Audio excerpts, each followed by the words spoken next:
Welcome to tonight's broadcast. Here we are in the Salina Media Connection studios, and we are interviewing the candidates for City Commission. Tonight's candidate is the current Salina Mayor, Trent Davis. Trent, it's a pleasure to meet you. Thank you for inviting me. Thank you. So, Mayor Davis, tell me a little bit about yourself and about the city and when you came here and the work that you've been doing on the city so far. Well, I've been here for 20 years, and I guess that still makes me officially an outsider. But I call this home. My kids call this home. And I've always believed that anywhere I live, I should be a part of that city and be involved. Yes. So I just sort of happened to back into the political part here when I first got here. We moved from California, and I noticed that the restaurant still had smoking here. In fact, my kids said, "Ew, what's that smell here?" And I just assumed restaurants everywhere were smoke-free. And I said, gosh, is there anyone here in Salina working to get the cigarette smoke out of restaurants? And turned out there was a group. And I got involved with that group, and one thing led to another, and they had already been working. But we got the first clean indoor air ordinance in the state of Kansas here in Salina, Wow. which many years later led to a statewide ordinance. And I did get involved with the Arts and Humanities Commission and Big Brothers, Big Sisters, and the Board of Health. And before I knew it, I was doing more than I thought that I would when I first moved here. I was content to come here, go to work as a doctor, raise the 3 boys. But it's much more fun being involved in a city. So, what do you currently do in Salina? My real day job is as a neurologist at the local hospital, Salina Regional Health Center. So I'm taking care of strokes and Alzheimer's and doing testing and teaching medical students at the KU School of Medicine. Okay. And then I have my other job, which is with the City Commission. And my wife and I, a year ago, became guardians for one of our nieces. So I'm now learning how to mentor a 16-year-old female niece after just getting finished raising 3 boys. So that is probably the most difficult of my 3 jobs. So it sounds as though you're highly invested in our community, and I'd like to know, how long have you currently been serving on our city? The City Commission for me would be almost 6 years running. 6 years. I was initially appointed to fill the unexpired term of Barb Shirley. And I remember telling folks, I'll do this for 9 months only, just like pregnancy. The baby comes out, it's over. Done. And I think the bug got me, and I realized, wow, I can really make a difference here. And I ran for a seat and won. Around the same time, the state legislature decided to move local elections from April to November. So everyone's term in the state was 8 months longer. I see. So between the unexpired term and the extra 8 months, my 4-year term has actually been 4 years and 17 months. So it's almost 6 years. Good. And why have you filed again as a candidate, considering that you've done so much, achieved so much, and the 9-month term has long expired? It truly has. And I told my wife that I could walk away from this and feel good. I don't think I have to prove anything by running again. But on the other hand, I don't feel like I'm quite done yet. I see. This year's commission in particular, really the last 2 years' commission, got off to a rocky start, but I think it's a very special group. We had to learn how to discuss issues from very different perspectives. We had to learn to get along with each other. We've learned that it's okay to disagree as long as you're not disagreeable. and it's really been fun. Last year I took a course at KU. It's a public management course, and it's a year-long course. Got a nice little certificate, but I learned a little more of the ins and outs of municipal government, leadership skills, management skills. And not that I'm trying to become a city manager, but it's a nice way to know really how government should function, and more importantly, how to work with people, how to manage people. So I figured if I was going to be mayor for a year, I should take a little course and be prepared. So Salina has had some recent budget challenges. How are you going to address this issue? What would you cut and what would you save? The last thing we're going to cut is an employee. So that should be the first statement out. And we're not going to cut any vital services. Most budgets have a little, and I hate to use the word fluff, but they have a little cushion built in. And we're going to use a lot of our cushion. Okay. And that's great for a one-year fix. But as the state found out with the Bank of DOT, you can't keep robbing your cushion or you'll look down and the cupboard is bare. So what we learned from this year's budget, I don't even really want to call it a crisis, but issue, was to figure out why this happened. And a lot of it was not because of a poor budget for this year, but we did have inaccurate, to a degree, estimates on what our income was going to be. Okay. And I think the budget was fairly sensible, but obviously any sensible budget is going to run aground if there's not enough money to support it.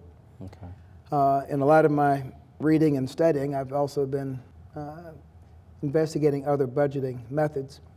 And what I would really like to do, if I'm here for a couple more years, is to get our budgeting process more in line with living the dream of Salina, supporting our strategic plan. Okay. And just look at last year's budget, add 1%, cut out what you don't need, but make the budget a living document, you know, that lets the world know this is what Salina stands for. Okay. So what is your plan, Mayor Davis, to help address the income gap in Salina? Well, the first thing I've realized is that governments, by and far, don't make jobs. Now, we have jobs at City Hall which support the services that we offer. And a lot of candidates will say, I want to run for office to create jobs and build the economy. Private industry builds jobs. And I think it's the role of our city commission and our county commission to create that atmosphere, that supportive atmosphere that promotes entrepreneurship, it promotes expansion of existing businesses, and doesn't get in the way of new business that wants to come to Salina, Kansas. But we also have to be realistic. We are in the middle of the Great Plains. Amazon is not looking to come here. Bank of America is probably not looking to move to Salina, Kansas. The U.S. Navy is probably not looking to come here. So we have to be very specific about what types of business would be ideally suited for our attributes. We have a huge runway, large airport complex, which was a large part responsible for our, just recently, having a large new aircraft repair maintenance organization move to Salina. But we have to take our strengths and build on them. We have universities here. Universities are great hotbeds for new thinking, entrepreneurial thinking, on the edge thinking, but we have to be able to cultivate that. Okay. And take our small businesses and help them grow. Salina's average income is significantly less than the state's average, but if you look around our city, you'll see that we have a fair amount of wealth, but unfortunately, a fair amount of poverty as well. We have a very high percentage of children who are in the free and reduced lunch program, which is an indicator of the spread of incomes in town. How about develop in your own area, especially in the area of medical technologies. We have a growing medical sector in this city, and we have an aging population. Is there an opportunity to develop assistive technologies, for instance, and grow businesses that way that would help not only generate income, but also help the older citizens of this city? Absolutely. You know, a lot of times we don't think of medical practice as a business or an industry. It sort of demeans it and takes the personal touch out of it. But that is one of Salina's strongest businesses. And, you know, for good or bad, we serve a very large area of the state and do it very well. So it is a very large part of our economy here. The new techniques in medicine, new ways of delivering care, sometimes are born out of necessity, and in that regard, rural medicine very often takes the lead.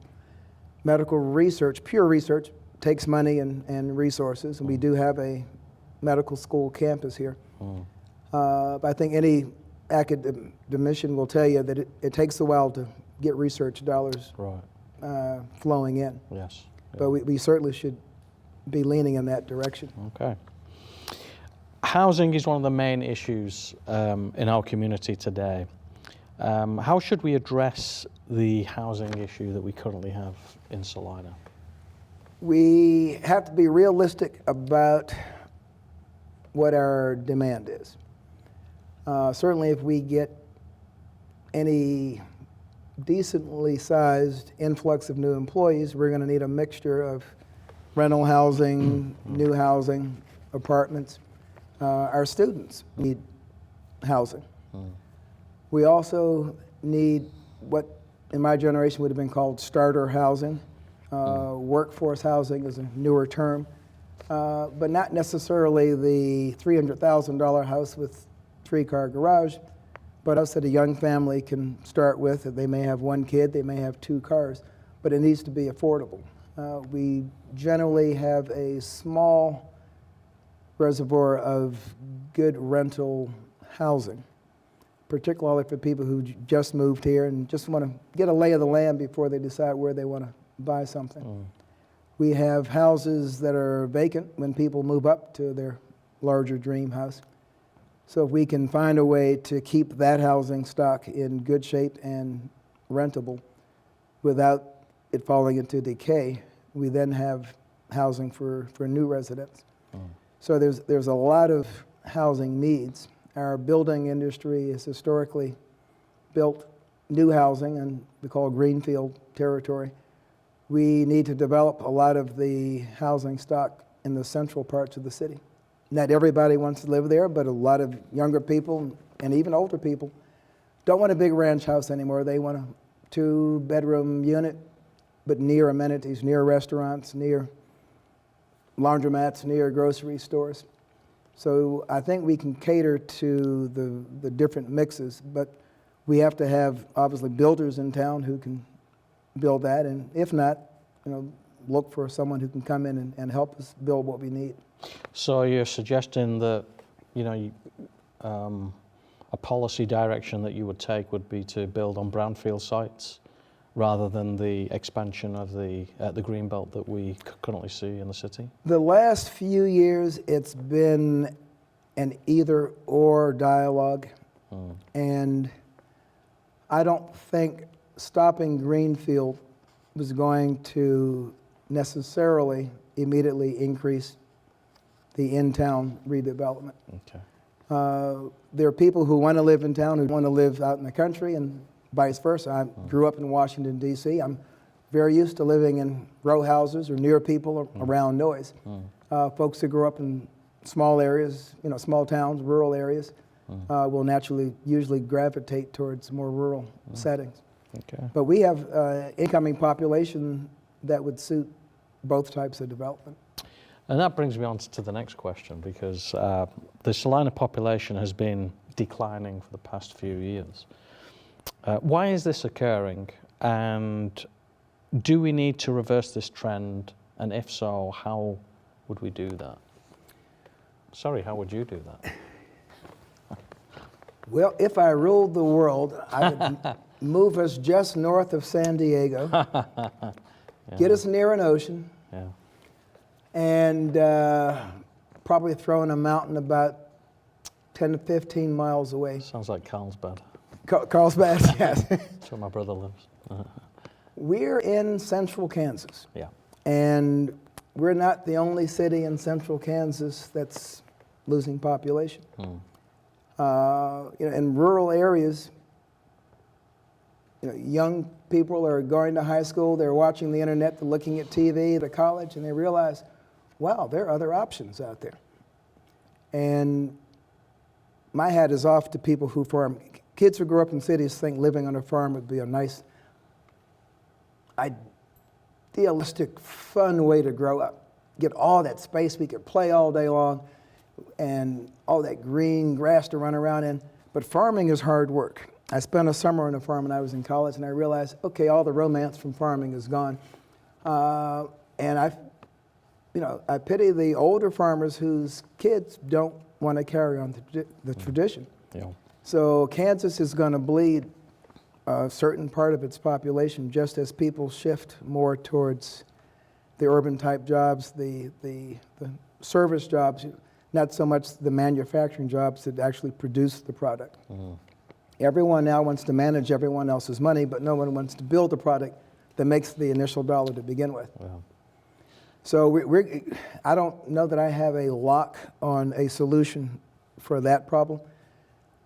Salina is certainly wanting to make itself as attractive to younger people as we can. I have 3 sons aged 26 to 31, and I'd like to make this place exciting so they will want to come back here.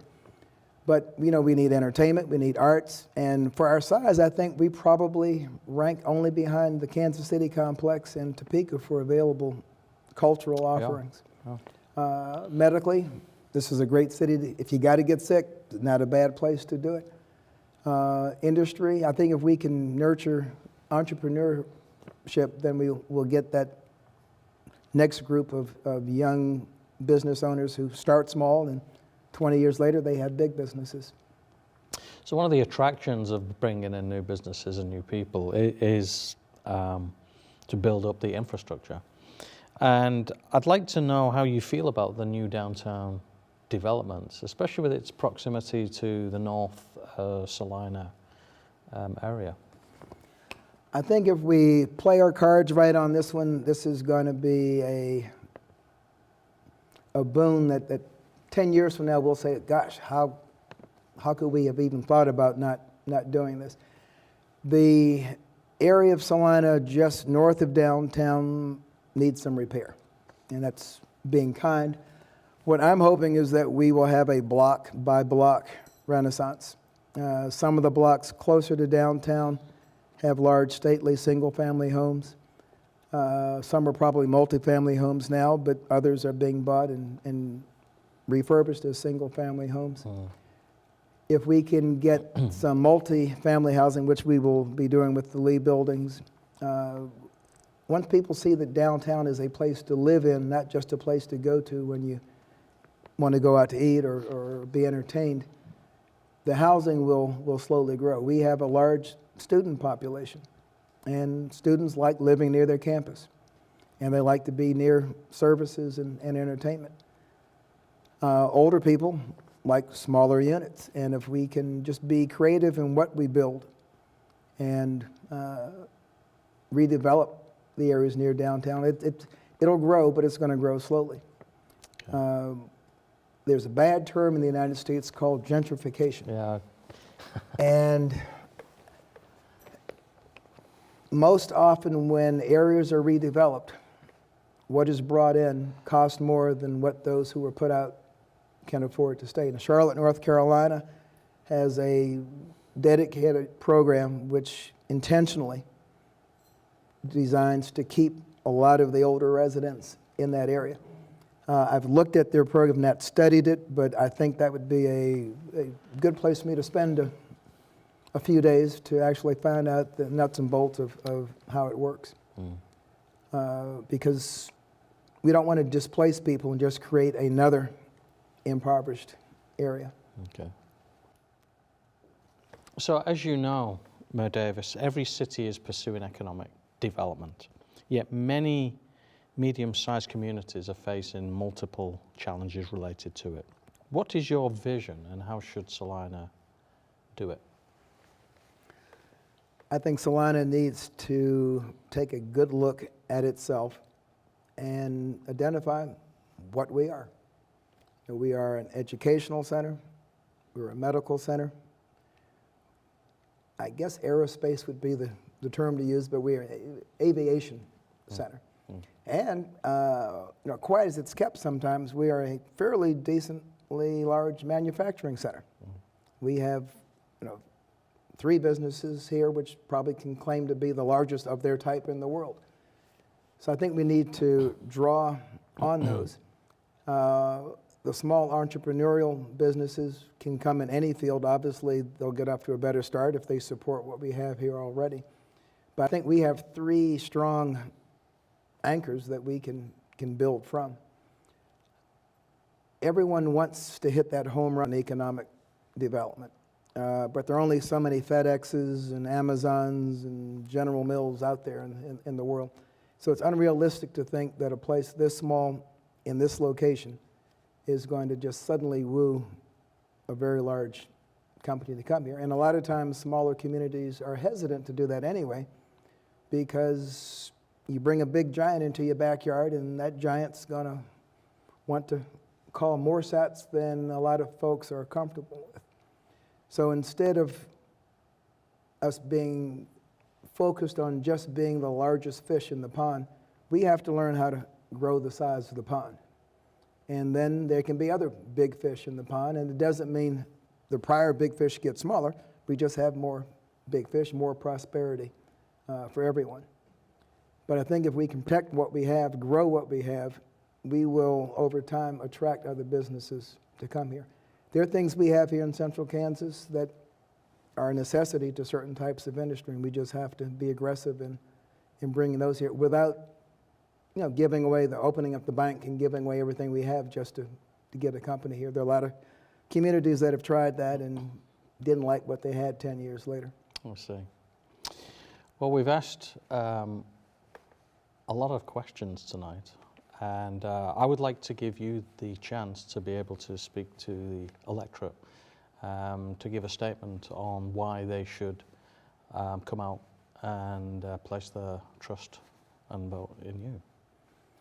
Well, I would hope that what I've done over the last 5 years will count more than anything that I could possibly say in the next minute or two. Most city commissioners learn on the job, and they find that it's not as easy as just coming in and taking office and decreeing. We're going to have more jobs here. We're going to get more businesses. We're going to do this. We're going to cut taxes. There are a lot of things that sound great during an election, but when you look at the reality of running a large corporation with 700 employees and a $100 million budget, you just can't come in and willy-nilly make big changes. The growth of a community is not dependent solely on the government, but it's business. Our Chamber of Commerce, our educational facilities, our businesses. That's where our economic growth is going to come from. We have to support our education. If we're not educating folks, we have no hope of sustaining future job growth because there won't be any qualified employees. So it's all intertwined, and I've learned that we can do a lot more working together, city, chamber, education, business, than we can if any one of those factors is trying to get the credit for an economic renaissance. City commissions have to learn how to work together as an effective group, and that was one of the reasons that I took the class at KU. Communication, deliberation, there is an art to it, but it's all about a lot of compromise. Most social changes in cities occur step by step. Very rarely do you get a big jump at one time. We've even had to hire a city manager. Now, we're blessed here in Salina with a wonderful city manager and tremendous department heads. So our city commission doesn't have to worry about the ins and outs of the daily, not drudgery, but the daily details of running the organization.